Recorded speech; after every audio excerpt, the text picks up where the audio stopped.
રાજ્યના કેટલાક સ્થળોએ આરટીઓના લાયસન્સ રિન્યુ અને ટેસ્ટ ડ્રાઈવના સર્વરમાં સમસ્યાના અહેવાલ સારથી સોફ્ટવેર બંધ.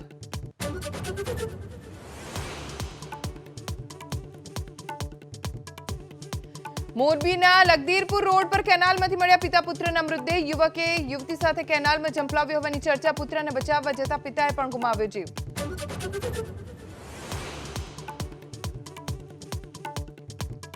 હાર્ટ એટેકથી અચાનક મોતનો સિલસિલો યથાવત. સુરતમાં નિવૃત્ત પોલીસકર્મીના પુત્ર સહિત 24 કલાકમાં 5ના મોત.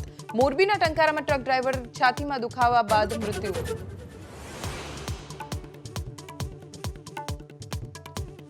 ફેબ્રુઆરીએ પીએમ મોદી સંબોધશે લાભાર્થી સંમેલન. લોકસભા ચૂંટણીની તૈયારીને લઈ બનાસકાંઠામાં મુખ્ય સહિત રાજ્યભરમાં યોજાશે લાભાર્થી સંમેલન.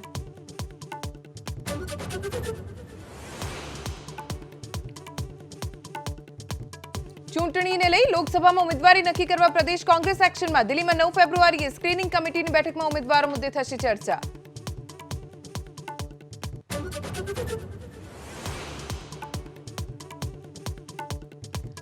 ઉત્તરાખંડમાં પૂર્વ મંત્રી હરકસિંહ રાવતને ત્યાં ઈડીના દરોડા. 10થી વધુ જગ્યાએ ઈડીની રેડ. વન વિભાગની જમીન કૌભાંડને લઈ કાર્યવાહી થઈ રહી હોવાનો સૂત્રોનો દાવો.